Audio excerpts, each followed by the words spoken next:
आपको रेखा चित्र के मध्य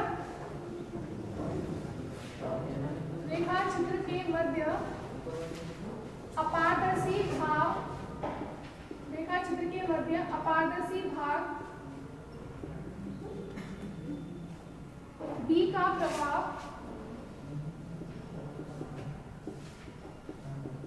तथा विलुप्त श्रेणियां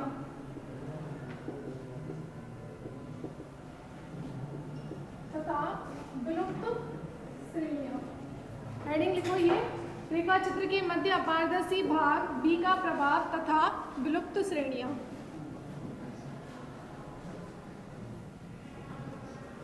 अब देखो ऐसा क्यों होता है कि जब किसी विवर्तन द्विरेखा चित्र प्रयोग में जब किसी विवर्तन निर्दिष्ट पर कोई व्यतिकरण उच्चिष्ट आता है तो उस क्रम का व्यतिकरण उच्चिष्ट परिणामी विवर्तन प्रतिरूप में अदृश्य हो जाता है। ये घटना कहलाती है विलुप्त श्रेणियां। जब किसी विवर्तन निर्दिष्ट पर कोई व्यतिकरण उच्चिष्ट आता है तो परिणामी विवर्तन प्रतिरूप में वो क्रम की व्यतिकरण जो फ्रिंज होगी वो हमें दिखाई नहीं देती है परिणामी विवर्तन प्रतिरूप में, और ये घटना कहलाती है विलुप्त श्रेणी। ठीक है, तो ऐसा क्यों हो रहा है? जैसे देखो आपने स्लिट ली थी S1 और S2, इनके मध्य अपारदर्शी भाग की चौड़ाई B थी। अब ये स्लिट S1 S2 किस तरीके से व्यवहार कर रही है? जैसे आपने द्विरेखा चित्र प्रयोग पढ़ा था यंग का डबल स्लिट प्रयोग, तो यंग के डबल स्लिट प्रयोग में यहाँ पर था स्क्रीन, ठीक है, और इस स्लिट से और इस स्क्रीन के बीच की दूरी कितनी थी? कैपिटल D, और स्रोत S1 S2 के बीच की दूरी कितनी थी? Small d। तो यहाँ पर जो फ्रिंज पैटर्न मिलता है उसमें फ्रिंजों के मध्य चौड़ाई, फ्रिंज चौड़ाई कितनी थी? 2 क्रमागत दीप्त व 2 क्रमागत अदीप्त फ्रिंजों के मध्य की दूरी फ्रिंज चौड़ाई कितना था? Lambda capital D upon small d। अब स्मॉल d क्या है? स्रोत S1 S2 के बीच की दूरी। अब यदि आप इसको बढ़ाते हैं तो बीटा का मान क्या होगा?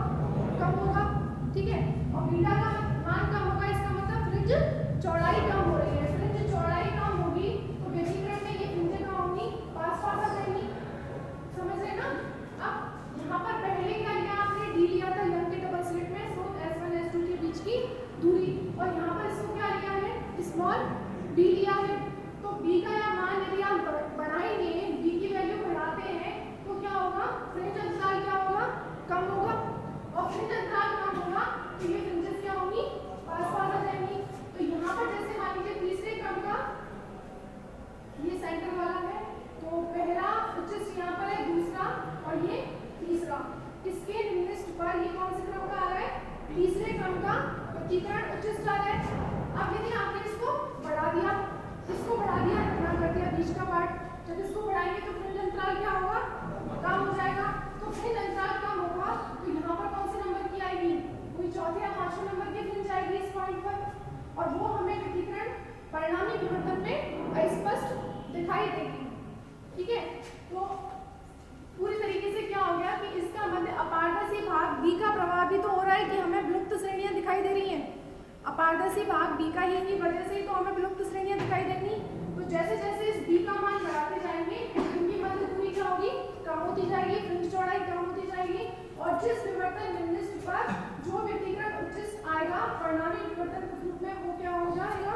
फ्रिंज अदृश्य हो जाएगी। ठीक है, उसी को बोलते हैं विलुप्त श्रेणियां। अब लिखो इसमें, यदि रेखा चित्रों की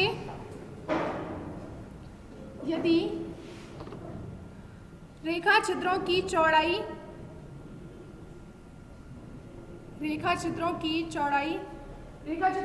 कितनी लिखी? Small e। रेखा चित्रों की चौड़ाई स्मॉल e को नियत रखते हुए,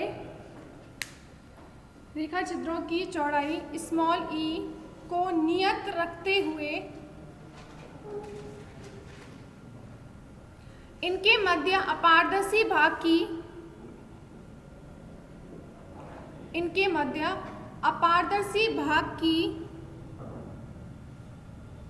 चौड़ाई स्मॉल b, अपारदर्शी भाग की चौड़ाई स्मॉल b में वृद्धि की जाए, स्मॉल v में वृद्धि की जाए तो व्यतिकरण फ्रिंजों के मध्य तो व्यतिकरण फ्रिंजों के मध्य अंतराल में व्यतिकरण फ्रिंजों के मध्य अंतराल में कमी आती है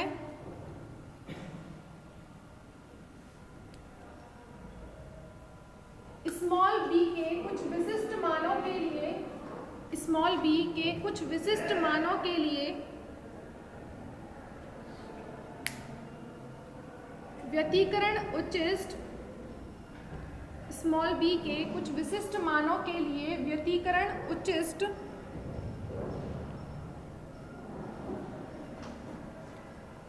परिणामी विवर्तन प्रतिरूप में, कुछ व्यतिकरण उच्चिष्ट परिणामी विवर्तन प्रतिरूप में विलुप्त होते हैं, विलुप्त होते हैं।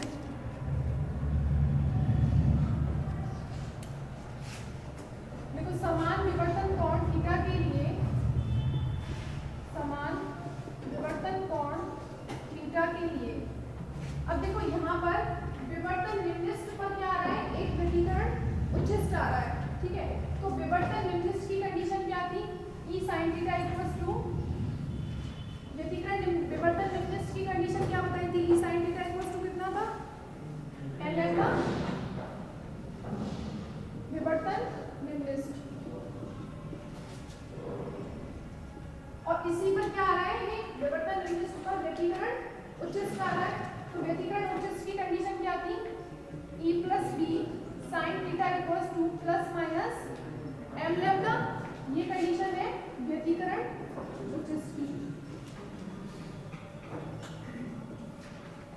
अब इसमें यदि हमने ये मान लिया कि स्मॉल b जो है s1 s2 के मध्य जो दूरी है, स्मॉल b अपारदर्शी भाग, इसकी चौड़ाई किसके बराबर है, स्लिट की चौड़ाई के ही बराबर है। पहले हमने ये मान लिया कि इनके मध्य अपारदर्शी भाग की जो चौड़ाई है वो स्लिट की चौड़ाई e के बराबर है, ठीक है। तो यहाँ से क्या आएगा, यदि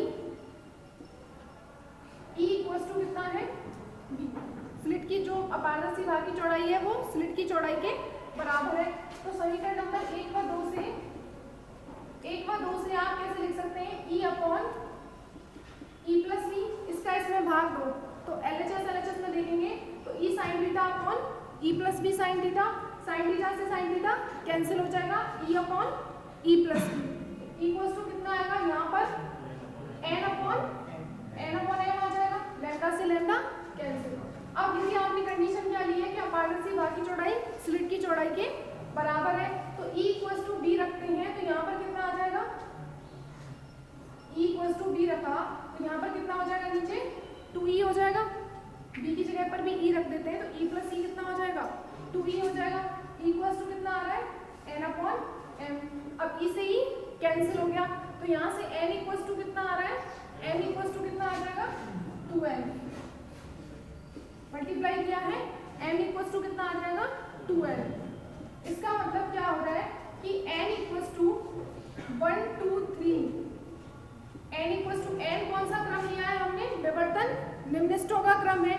तो n इक्वल्स टू 1 2 3 के जो निम्निष्ठ होंगे, n इक्वल्स टू 1 2 3 लेंगे, इसका मतलब क्या हो गया, 1 2 3 क्रम के निम्निष्ठ किस पर आएंगे, m इक्वल्स टू 2 4 6 क्रम के व्यतिकरण उच्चिष्टों के संपाती होंगे। n इक्वल्स टू 1 2 3 क्रम के विवर्तन निम्निष्ठ, n इक्वल्स टू 1 2 3 रखते हैं तो m इक्वल्स टू कितना आएगा, 2 4 6 आएगा, निम्निष्ठ m इक्वल्स टू 2 4 6 क्रम के व्यतिकरण उच्चिष्टों के संपाती होंगे, उच्चिष्टों के संपाती होंगे जो कि परिणामी विवर्तन प्रतिरूप में अदृश्य होंगे, परिणामी विवर्तन प्रतिरूप में अदृश्य होंगे। तो m इक्वल्स टू 2 4 6 क्रम की श्रेणियां कैसी होंगी, विलुप्त होंगी।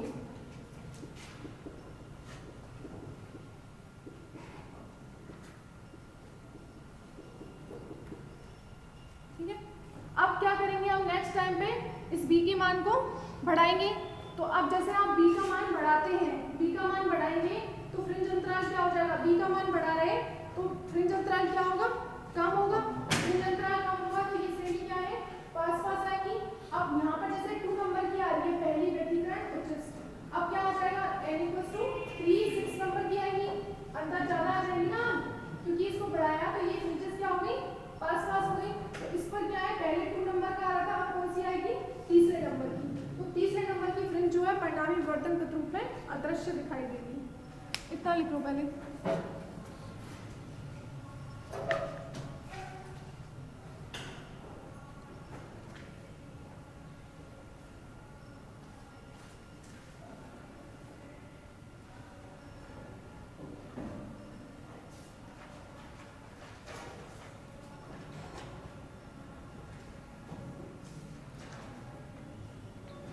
जब भी द्विरेखा चित्र का फ्राउनहोफर विवर्तन पूछा जाता है तो ये 1 नंबर में पूछा ही जाता है, विलुप्त श्रेणियों का आशय स्पष्ट कीजिए।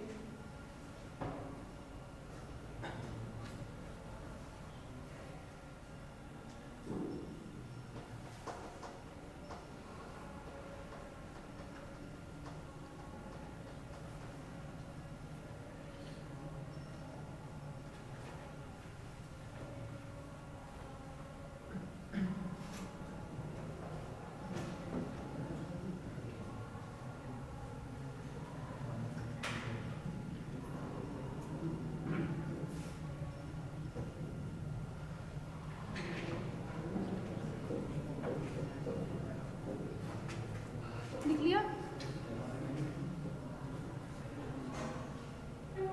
अब हम क्या कर रहे हैं, दोनों स्लिट S1 S2 के बीच के जो मध्य अपारदर्शी भाग है उसकी चौड़ाई को बढ़ा रहे हैं। इसका मतलब आपने लिख दिया b इक्वल्स टू 2e, ठीक है। b का वैल्यू अब किसके बराबर हो गया है, 2e के बराबर। इसका मतलब हमने मध्य अपारदर्शी भाग की चौड़ाई को बढ़ा दिया। तो b इक्वल्स टू 2e लिखेंगे तो क्या आएगा, यहाँ पर b इक्वल्स टू 2e लिखते हैं तो ये कितना आ जाएगा, e अपॉन दूसरा केस लिख लेना यहाँ पर b इक्वल्स टू 2e। तो यहाँ पर b इक्वल्स टू 2e लिखेंगे तो 2e प्लस e कितना हो जाएगा, 3e हो जाएगा, equals to n upon m। e से ही कैंसिल हो जाएगा, इक्वल्स टू कितना आएगा, n इक्वल्स टू यहाँ से आएगा m इक्वल्स टू 3m। इसका मतलब क्या हो गया कि n इक्वल्स टू 1 2 3 क्रम के विवर्तन निम्नलिखित 1 2 3 रखते जाएंगे तो यहाँ पर n इक्वल्स टू कितना आएगा, 3 6 9 आएगा। तो m इक्वल्स टू 1 2 3 क्रम के विवर्तन निम्नलिखित m इक्वल्स टू 3 6 9 क्रम के व्यतिकरण उच्चिष्टों के संपाती होंगे। 3 6 9 क्रम के व्यतिकरण उच्चिष्टों के संपाती होंगे और परिणामी विवर्तन प्रतिरूप में अदृश्य होंगे। तो यहाँ से आ जाएगा 3 6 9 क्रम की श्रेणियां विलुप्त होंगी।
विवर्तन।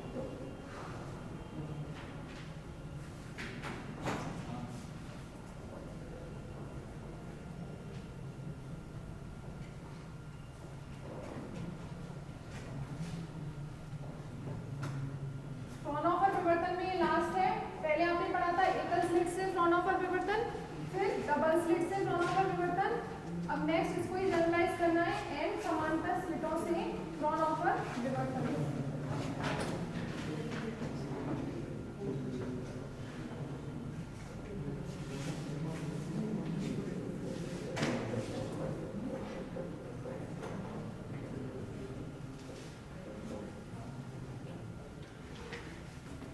देखो एन समांतर स्लिटों से फ्राउनहोफर विवर्तन के लिए अब स्लिट को कितने भागों में विभाजित करेंगे? एन भागों में।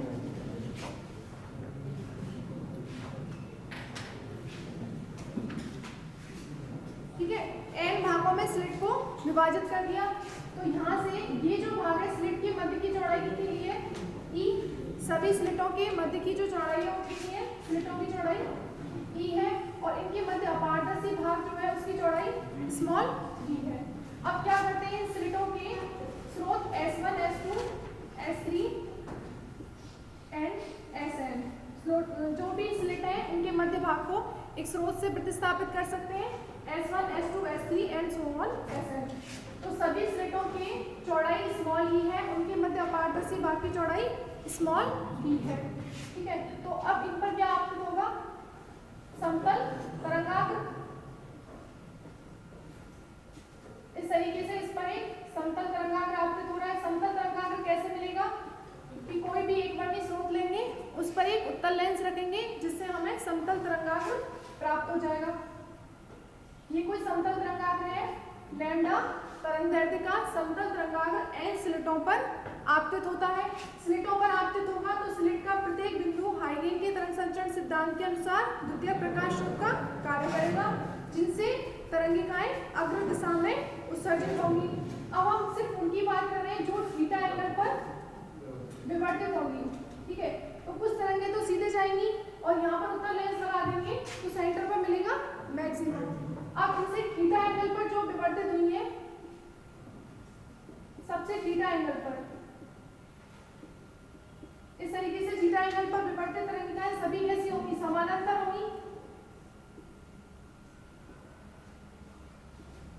ठीक है, तो ये कैसा तरंगाग्र हो जाएगा? विवर्तित तरंगाग्र। मान लीजिए ये XX डैश क्या है? विवर्तित तरंगाग्र, क्योंकि सभी slit S1, S2, Sn, S3, Sn से थीटा एंगल पर विवर्तित तरंगिकाओं का सभी क्या है? समानांतर है, और ये तरंगाग्र क्या कहलाएगा? विवर्तित तरंगाग्र। अब ये विवर्तित तरंगाग्र को हम आपतित कराते हैं उत्तल लेंस पर। उत्तल लेंस पर आपतित होगा ये तरंगाग्र। उसके बाद क्या होगा? यहाँ से फोकस पर क्या बनेगा? प्रतिबिंब।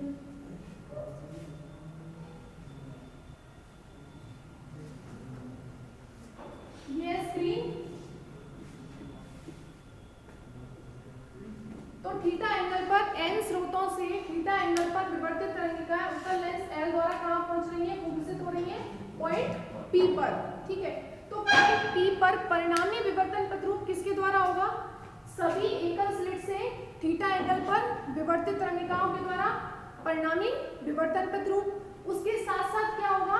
सभी स्रोत S1, S2, S3 यहाँ पर क्या है? कला संबद्ध स्रोत है, सभी कला संबद्ध स्रोत है। तो कला संबद्ध स्रोतों का व्यतिकरण प्रभाव भी यहाँ पर बनेगा।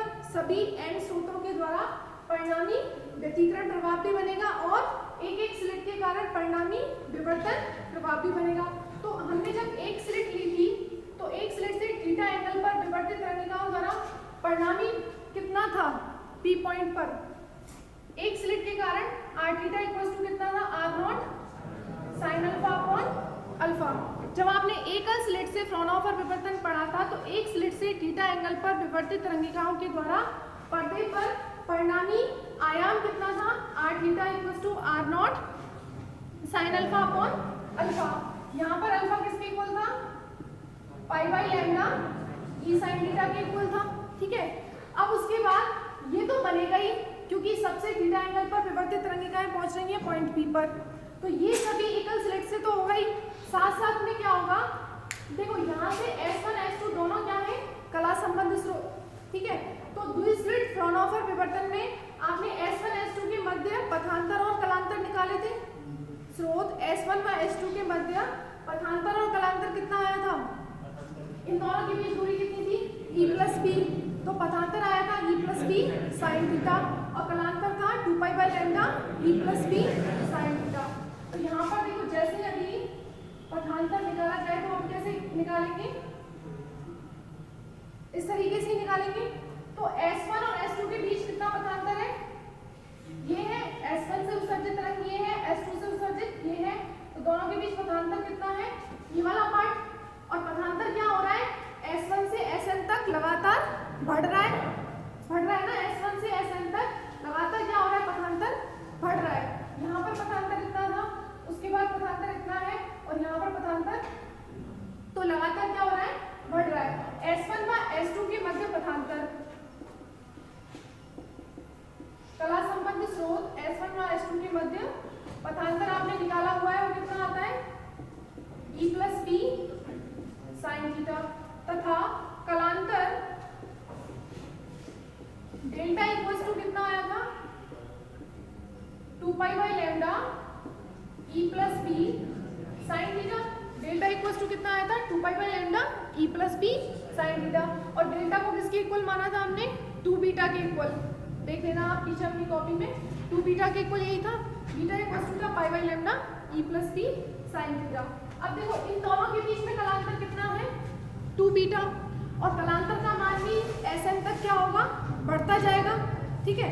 तो कलांतर का मान कैसे बढ़ रहा है वो समझ लो, उसके बाद तो ये डेरिवेशन पूरा हो जाएगा। कलांतर कैसे बढ़ रहा है, इन दोनों के बीच 2 बीटा, उसके बाद इन दोनों के बीच 4 बीटा हो जाएगा, फिर 6 बीटा हो जाएगा। इस तरीके से कलांतर क्या होगा, बढ़ता जाएगा। जैसे देखो यहाँ पर S1 S2 S3 Sn -1 और Sn, टोटल S स्रोत हो गए। अब देखो S1 S2 के बीच में पथांतर कलांतर कितना है, 2 बीटा। अब फिर इसके बाद कितना हो गया, 4 बीटा, क्योंकि लगातार कितना होगा, 2 बीटा से बढ़ता जाएगा ना। फिर अगेन हो जाएगा यहाँ पर 6 बीटा। इसका मतलब इसको कितना लिख सकते हैं, 1 into 2 beta, 2 into 2 beta, 3 into 2 beta. तो यहाँ पर कितना आएगा, यहाँ पर कितना आएगा, जैसे देखो S1 S2 में लिखना है तो आपने लिखा है 1 इंटू 2 बीटा, 2 एंड 3 में लिखना है, 2 एंड 3 में लिखना है तो कितना लिखा है, 2 into 2 beta. S3 and S4 में लिखना है तो 3 इंटू 2 बीटा। तो Sn -1 Sn में कितना होगा, n -1 2 बीटा। तो कलांतर क्या है, सब में 2 बीटा से क्या है, बढ़ता जा रहा है, लगातार 2 बीटा से बढ़ता जा रहा है। तो लास्ट में कितना आ रहा है कलांतर, n -1 2 बीटा। तो परिणामी आयाम कितना होगा, पॉइंट P पर सभी n कला संबद्ध स्रोतों के द्वारा, सभी n कला संबद्ध स्रोत हैं उनके द्वारा परिणामी कितना होगा, पॉइंट P पर परिणामी आयाम r equals to r theta 1 plus e to the power iota 2 beta plus e to the power iota 4 beta plus so on e to the power iota n -1 2 beta. परिणाम इस तरीके से होगा, पहला e to the power iota 2 beta, e to the power iota 4 beta, e to the power iota 6 beta, last में आएगा e to the power iota n -1 2 beta, ठीक है। तो अब ये आयोटा में e की पावर में क्यों लिखे हैं, क्योंकि देखो सभी क्या है यहाँ पर तरंगिकाएं तो उत्सर्जित हो रही हैं, और तरंग को आप किस तरीके से लिखते हैं, e to the power iota omega t minus kx, ठीक है। कोई भी तरंग को आप इस तरीके से लिखते हैं। तो मान लीजिए ये वाली जो है इसका आयाम S1 स्रोत से थीटा एंगल पर जो उत्सर्जित तरंग है उसका आयाम कितना है, r theta e to the power iota omega t minus kx, ऐसे ही लिखेंगे। और S2 से जो होगी उसको कैसे लिखेंगे, इतना तो रहेगा ही, कलांतर कितने का आ गया, 2 बीटा का, कलांतर कितने का आ गया, 2 बीटा का। तो एक्स्ट्रा कितना आ रहा है, e to the power iota 2 beta ही तो आ रहा है, तो e to the power iota 2 beta. और आयाम सबका कितना है, r थीटा ही रहेगा। एकल स्लिट से, प्रत्येक एकल स्लिट से आयाम कितना रहेगा, r थीटा ही है। तो परिणामी आयाम का मान आ गया इतना। पॉइंट पी पर n कला संबद्ध स्रोतों से। ठीक है, तो इतना लिखो पहले आप।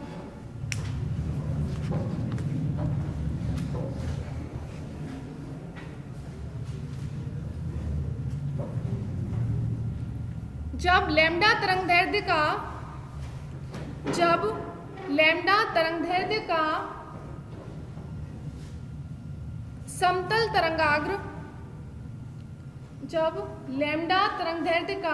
समतल तरंगाग्र n रेखा छिद्रों पर आपतित होता है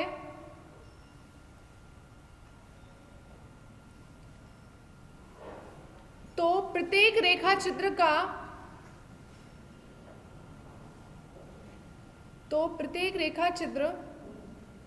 प्रत्येक बिंदु द्वितीयक प्रकाश स्रोत का कार्य करता है। प्रत्येक रेखा छिद्र का प्रत्येक बिंदु द्वितीयक प्रकाश स्रोत का कार्य करता है,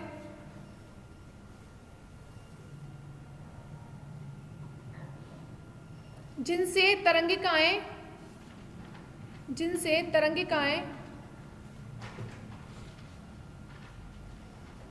उत्सर्जित होती हैं।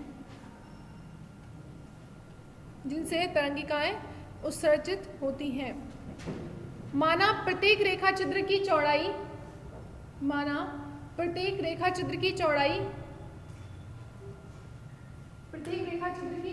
स्मॉल ई, प्रत्येक रेखा छिद्र की चौड़ाई यहाँ पर है स्मॉल ई, तथा उनके मध्य अपारदर्शी भाग की चौड़ाई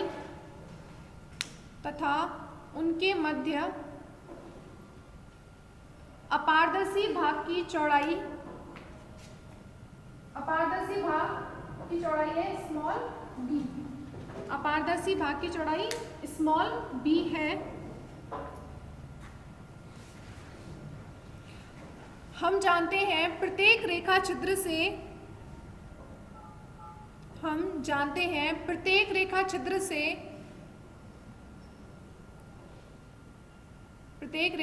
से थीटा कोण पर विवर्तित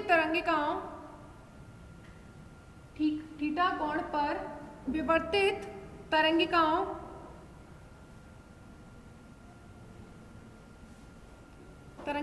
का परिणामी आयाम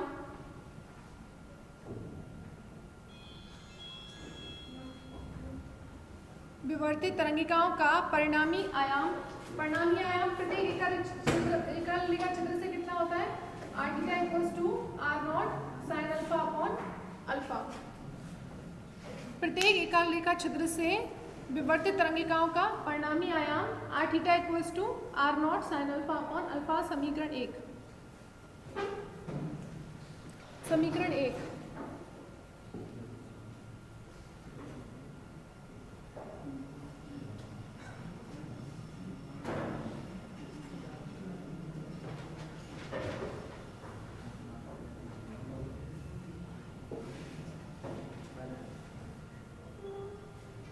तथा क्रमागत कला संबद्ध स्रोतों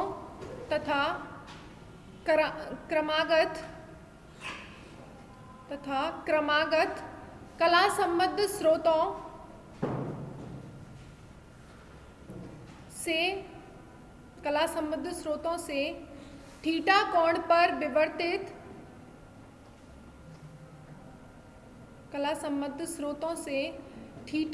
पर विवर्तित तरंगिकाओं के मध्य पथांतर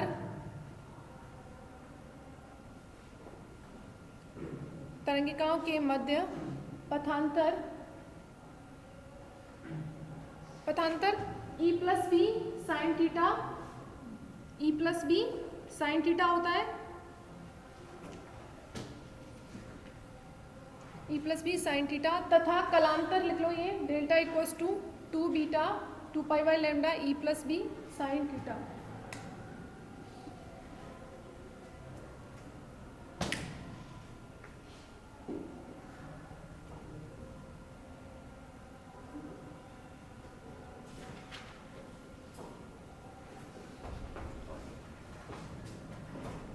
इस प्रकार बिंदु P पर पर्दे के बिंदु P पर इस प्रकार पर्दे के बिंदु P पर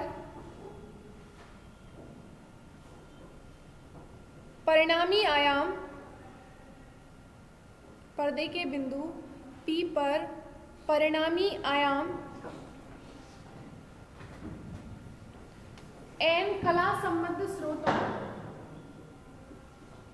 n कला संबद्ध स्रोतों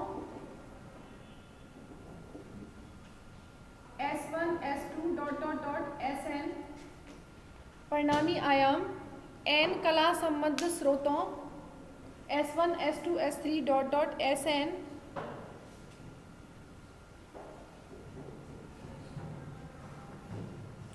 कला संबद्ध स्रोतों से उत्सर्जित तरंगिकाओं का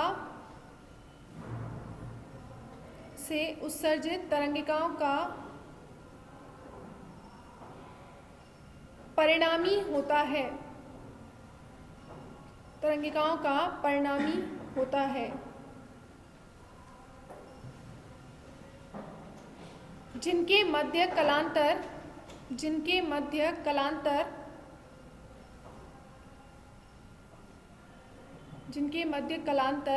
लगातार 2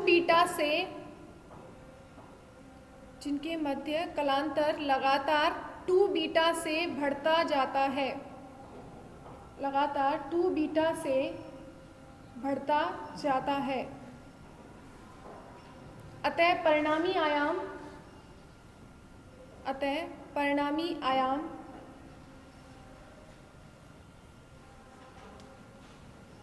अब लिखो ये वाली इक्वेशन। परिणामी आयाम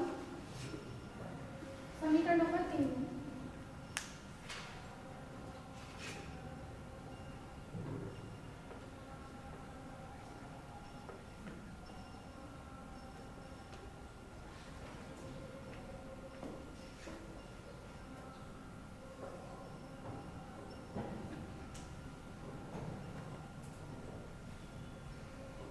समझ तो आ गया ना ये चीज आपको?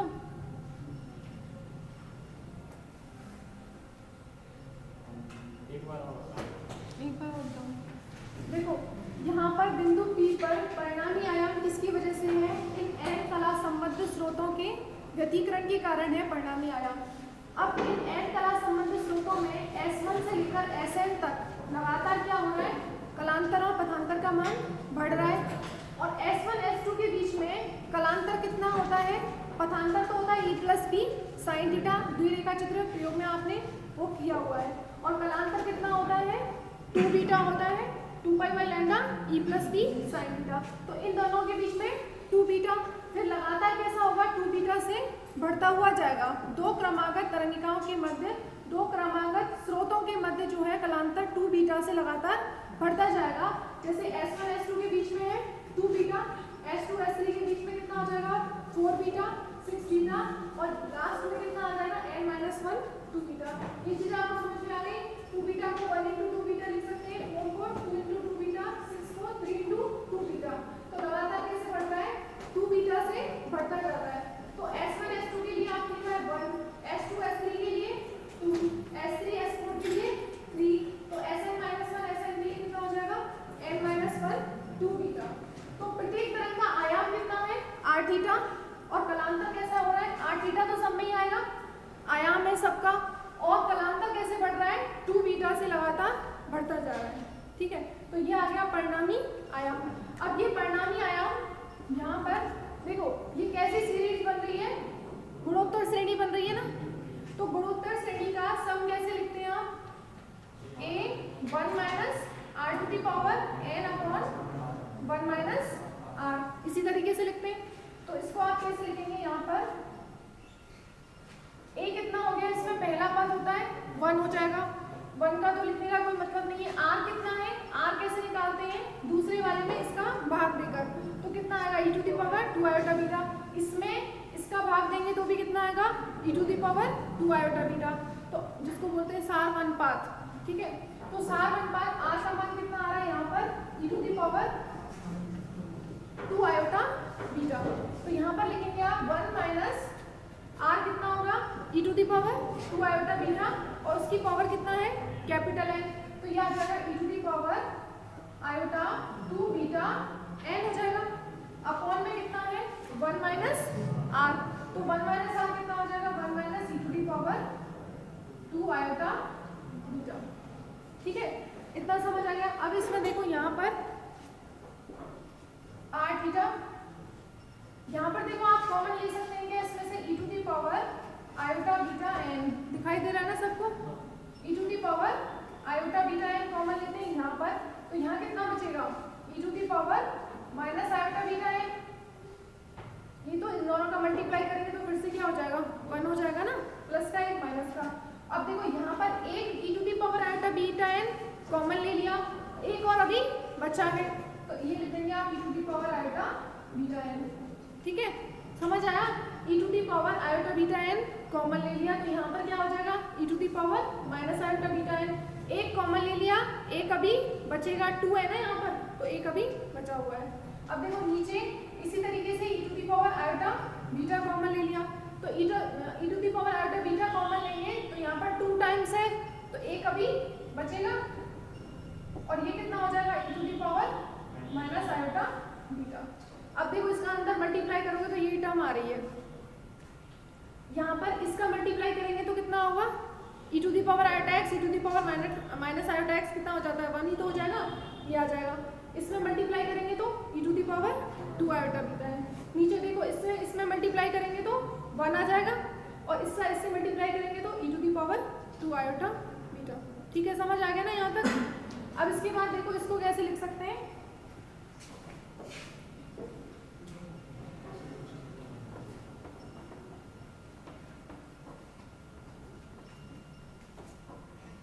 देखो एक फॉर्मूला आपने ये पढ़ा होगा e to the power iota x minus e to the power minus iota x upon 2 iota, ये किसके बराबर होता है sin x के बराबर होता है, और यदि प्लस हो तो ये कितना होता है cos x होता है।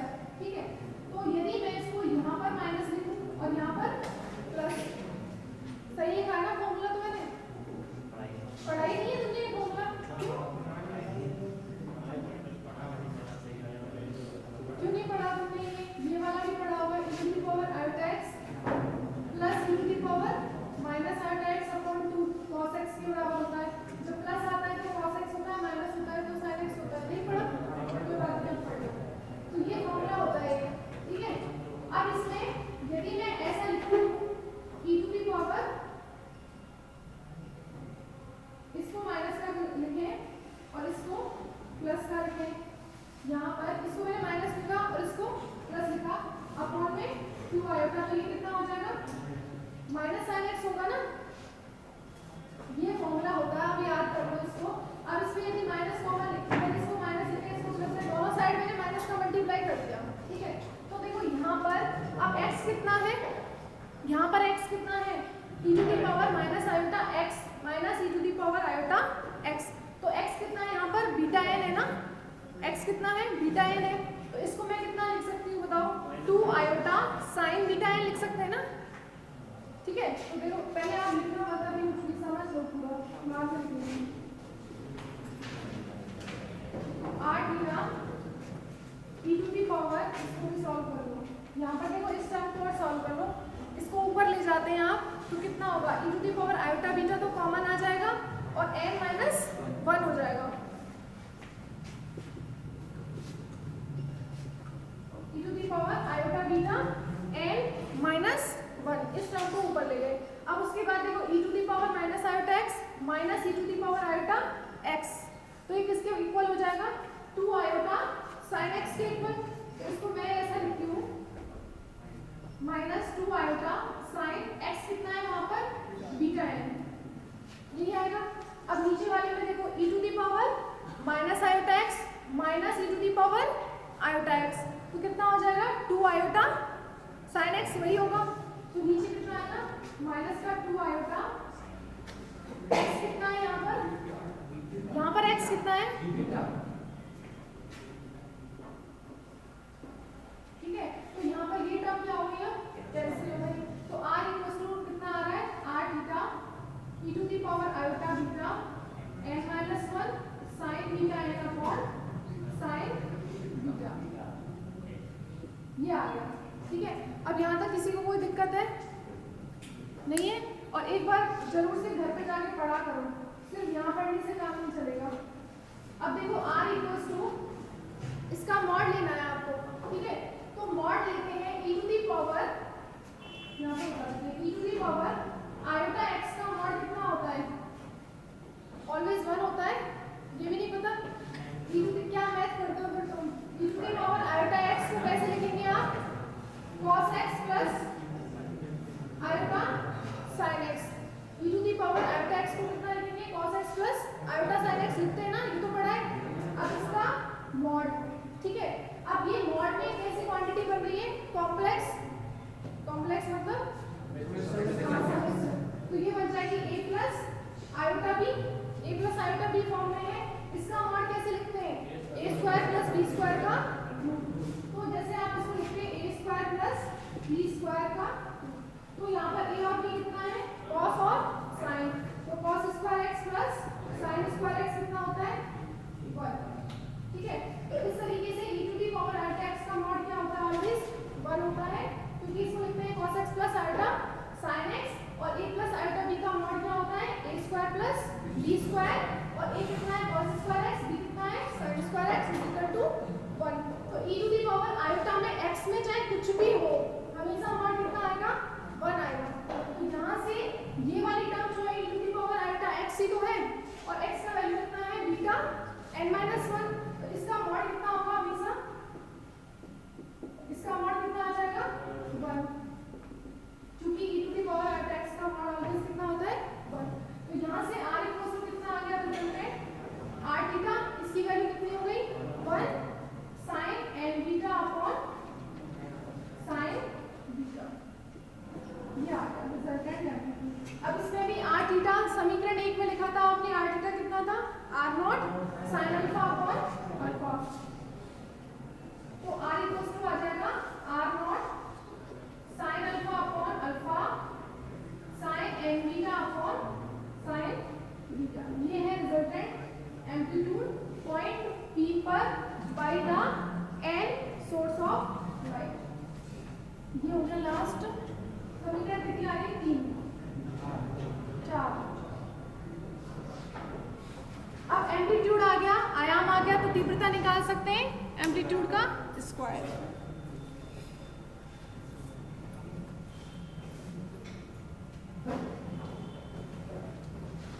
यहां से लिखना है आपको, है ना?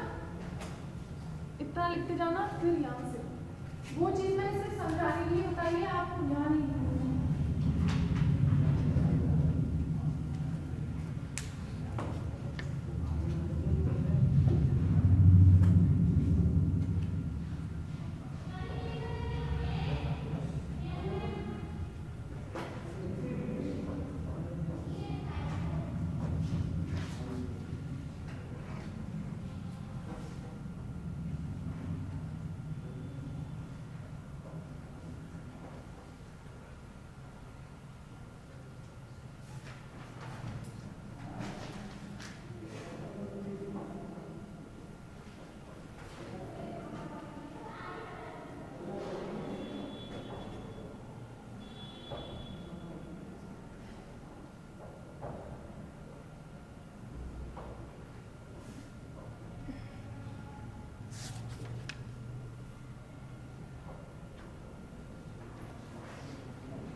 देखो परिणामी तीव्रता में दो घटक हैं। पहला घटक है sine square alpha upon alpha square और दूसरा घटक है ये वाला, ठीक है। तो ये वाला कौन सा घटक है? विवर्तन घटक। और ये होगा n समांतर कला संबंध स्रोतों का व्यतिकरण घटक।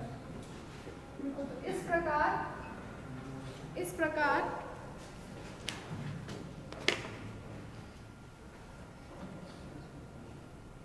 प्रकार परिणामी तीव्रता में प्रथम घटक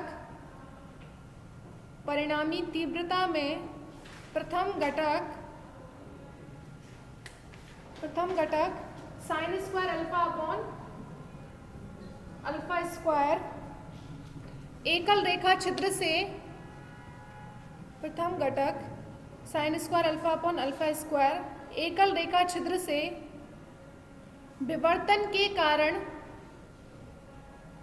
एकल रेखा छिद्र से विवर्तन के कारण तीव्रता वितरण है,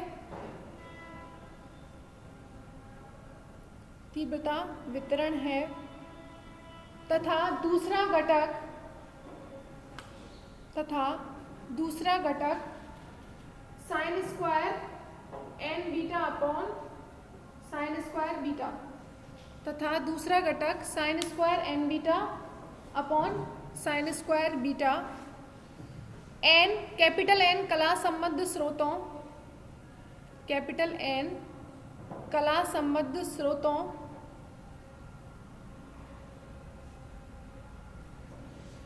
से उत्सर्जित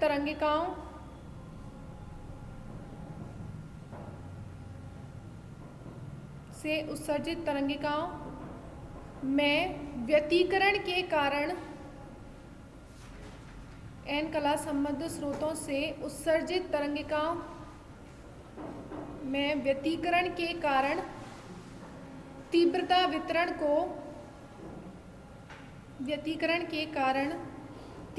वितरण को दर्शाता है।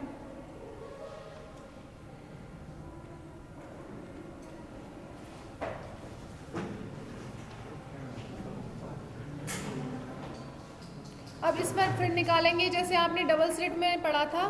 परिणामी तीव्रता में विवर्तन घटक के कारण केंद्रीय उच्चिष्ट, निम्नलिष्ट और द्वितीयक उच्चिष्टों की तीव्रता, फिर व्यतिकरण के लिए उच्चिष्ट और निम्नलिष्टों की तीव्रता। तो कल पढ़ेंगे। अभी आधा हुआ है ये डेरिवेशन।